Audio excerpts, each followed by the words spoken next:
What's going on, everybody? CW Entertainment here, back today with another episode of NBA 2K16 MyGM. Today's going to be kind of an update video on what's going on. I also got a one little quick gameplay. But right here, Paul George is in the office. He was kind of upset because we were looking for a trade for a backup small forward. So he kind of got upset about that. Told him, don't worry about it. We're not going to trade for one. So he'll be okay. But what we are trying to do, trying to get rid of Jordan Hill. Jordan Hill has been so annoying throughout this entire season. Keeps complaining while he's not starting, and I'm pretty much just fed up with it. So I'm going to call Jordan Hill into the office, pretty much just tell him how it is. Right now, you guys can see he's asking for that starter role, and I'm just going to tell him, look, we're not really going to put him in the starting lineup. It's kind of like thing says denying cuddle. He's not really too happy about that. Apparently, he decides he deserves to be a starter. Press conference comes up. And they're asking us about, are we going to do anything about Jordan Hill? You put him in the starting lineup or just kind of let him sit there and be mad about it? And I just pretty much told him, I'm going to let him be mad because I'm not about to sit Miles Turner for Jordan Hill, who's not playing any defense and barely gets any defensive rebounds or offensive rebounds or score as much as Miles Turner can. Right here, this is just a quick update on what our goals are in the season. So we're doing pretty well with them, actually. We do got a promise up here, and that's just don't trade for a small forward or pick up any small forwards or Paul George be upset. So right here we are at the trading screen. We looked around. There was some okay offers out there. One kind of stuck out, and that was with the Cavs. The Cavs actually offered up J.R. Smith. I was kind of thinking about it. I kind of went through and looked around, see what his stats might have been. And J.R. Smith, he was okay. He's 30 years old, and he's still a pretty good scorer. But we really don't need another shooting guard since we got Courtney Lee. And J.R. Smith really just known for knocking down threes. I mean, you can never have too many of those guys, but J.R. Smith, I mean, he would have been a good pickup, but I'm going to pass on him. Just not really looking for J.R. at this moment. But then I came across the Warriors deal. They were offering up Festus Ezeli and Maurice Spates. And I thought this would be a pretty good deal because Festus Ezeli is a very good rebounder, and he's pretty decent in the low block. And Maurice Spates, he'll just be a better backup center than Shane Whittington. He really wasn't doing nothing. He was just kind of another body that was just there. I don't even think he was really even getting any minutes. But Maurice Spates also has a nice little offensive game. So these two, they're going to be able to contribute well. We are going to go through with the deal. We are going to be losing the second round pick. I think in 2018, that's not really a big deal. You see, we got another press conference. They're asking us pretty much how we're going to do since Jordan Hill wanted up out of here. I just told them we're going to be a much better team. The players really like that. The morale goes up by 3. So we're looking to move forward. And right here, I was sending the Bucks game and I was sending the Pistons game. I really didn't feel like playing either one of them. But so you can see we're doing pretty well, and then the Bucks took the lead here late with 35 seconds left. So I'm gonna jump into that game, and I'll see you guys real quick when we get into the game. All right, so we're in the game. It's 35 seconds. We're down 2.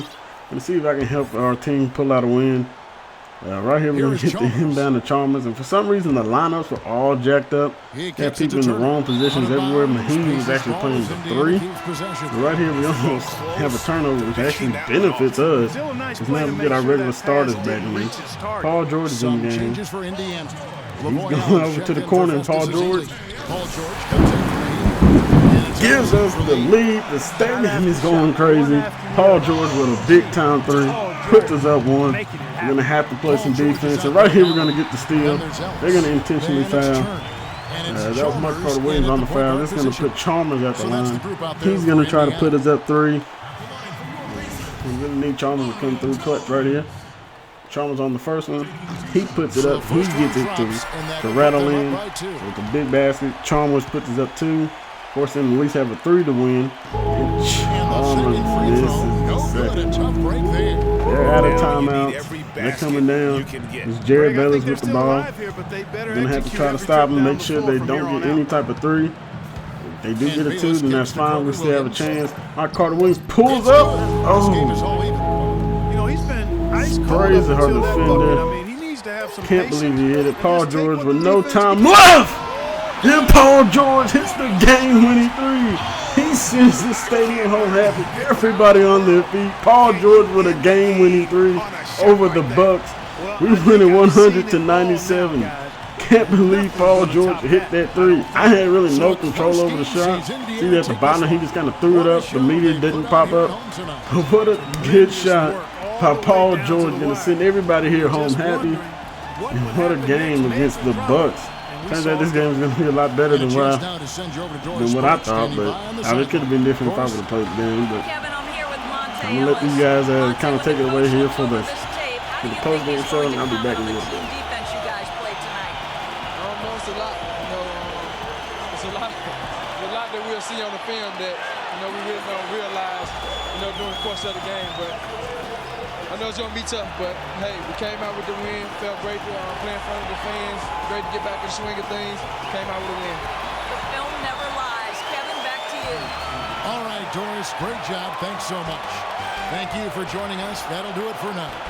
This is Kevin Harlan saying thank you for watching. And standing by for the post-game show, let's head over to the award-winning Ernie Johnson with Shaquille O'Neal and Kenny the Jet Smith. Thank you, Kevin, and now let's move on to the presentation of our Jordan Player of the Game, Paul George. It was one of those performances capped off with a game-winning shot that we'll be seeing on the highlights for quite a while. He put everything he had to his rebound, and it made a huge difference. This was a taste of what he's capable when he gets his mind that he's going to dominate. Anytime you deliver that sort of production we saw from him tonight, you're going to put your team in position to win. He gave them points in bunches, and when they needed them. It's not always about how much you get, but when you get those points up on the board. And folks, that's it for us. Thank you for tuning in. Always a pleasure. For Kenny the Jet Smith, for Shaquille O'Neal, this is Ernie Johnson. Have a great night. All right, so I'm back for the second part of this video. You see, I'm simming against the game against the Detroit Pistons. And I did stop it a couple times to see if I need to hop in, but we wound up winning that game 110-100, so we did good. We're on a 4-game win streak at the moment, and our next game I will be playing won't be all the way until like 3 weeks from now, which is against the Golden State Warriors. You see, we're going to be on the road for that one, so we're going to have a tough task. But right here, Chalmers and Miles Turner got hurt during the sim up to the Warriors game. We're going to be missing both players for quite some time. Especially Miles Turner, you see he's out 4 to 6 weeks. So we're going to have a chance to see what Festus Ezeli and Maurice Bates can do as they fill in for him. And right here we got the MVP list. Kevin Durant leading the way, followed by Steph Curry, Russell Westbrook, and Damian Lillard. And somehow Draymond Green is on this list, only averaging like 11 points and 12 boards, when I've seen some other guys on here that have way better stats than Draymond Green. But right here you see Karl Anthony Towns leading the way for the Rookie of the Year with Jahlil Okafor right behind him. Both players really are like the only kind of pieces of their team. But, well, the Timberwolves do have Andrew Wiggins and Zach LaVine, so they're actually going to be pretty good. 6-man, see, Jane, I'm not sure how to pronounce his name, and Pekovic. Not sure how they got 2 players that are for the 6-man award, but hey, whatever, 2K. But, Defensive Player of the Year right here. You see DeAndre Jordan, Anthony Davis, Drummond, Draymond Green, and Marc Gasol.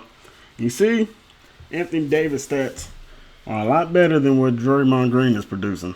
So, if anything, I'm putting Anthony Davis up for that 5th MVP slot, or maybe even higher than I am with Draymond Green. Not sure why Draymond's even up there in the first place.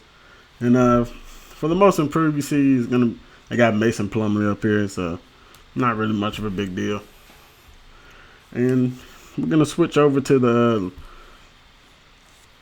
All-Star votings, and you got Steph Curry right here leading the way. The backcourt along with Russell Westbrook, Lillard, Harden, Chris Paul, Klay Thompson, Rajon Rondo, and Eric Bledsoe. So, and Mike Conley and Kobe Bryant. Not sure if this is Kobe's last year on this game. NBA 2K really doesn't keep up with the real retirements like they do in real life, so then we're going to go ahead and switch over to the front court for the West. See KD's leading the way, no surprise. And see he's actually injured with the hyperextended knees, so I'm sure OKC's going to be missing him. Got Anthony Davis, Blake Griffin, DeMarcus Cousins, Draymond Green. See, Draymond Green's the 5th one for the backcourt, the front court. So still not sure how he's considered 5th for the MVP. I think even Paul George would be doing better than that. You see, Toronto's got their 2-star players, Kyle Lowry and DeMar DeRozan, leading the way for the Eastern Conference backcourt, followed by D-Wade, John Wall, and Jimmy Butler. You see, he's got a severe right ankle sprain. He's going to be out 1 to 2 weeks. Then you got Kyrie, Kemba, Isaiah Thomas, Reggie Jackson, and D Rose. The way D Rose plays us, you think he'd be high up on the All-Star list. And so for the front court, no surprise, LeBron leading the way.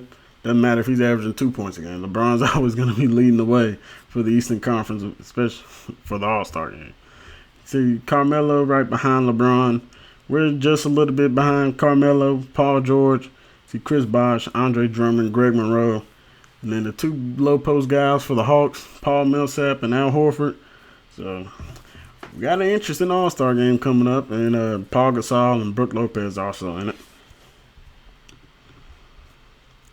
But if you ask me, it's not really going to be any competition between us and the Western Conference. I think the Western Conference is that much better than the East. We saw in real life as the West dominated the Eastern Conference in the All-Star game. But right here, we're going to go ahead and switch over into the league leaders. You see Kevin Durant leading the way with 29 points per game, followed by Damian Lillard, Stephen Curry, Klay Thompson. And you see Paul George is 5th. And we're looking pretty good, man. Looking pretty good with the guy in the top 5 leading scoring. So now he's always giving me about 30 a night. So I guess when we're simming, he's just doing kind of underperforming, but it's all right. And right here is the conference standings. So we're in first place, followed by the Cavs, the Bulls, Raptors, Heat, Bucks, Hawks, and the Pistons. And the Wizards and Celtics are just right outside of the playoffs. So these teams there, it's going to be an interesting way. Right here you see Golden State, 37-6. Surprising because they got more wins in real life and less losses than they do now. Then you got Oklahoma City Thunder, followed by the Grizzlies, Spurs, Clippers, Trailblazers, and the Timberwolves being a surprise team up there. But it's kind of a big jump between first and second compared to the other conference. Right here we got the power rankings on the year. NBA.com has us listed 3rd.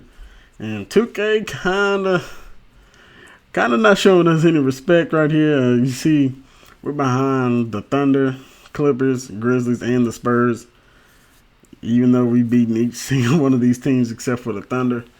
And we're about to get ready to play the Thunder, I think, after the All-Star break or right before it. So we'll see how that game gets going.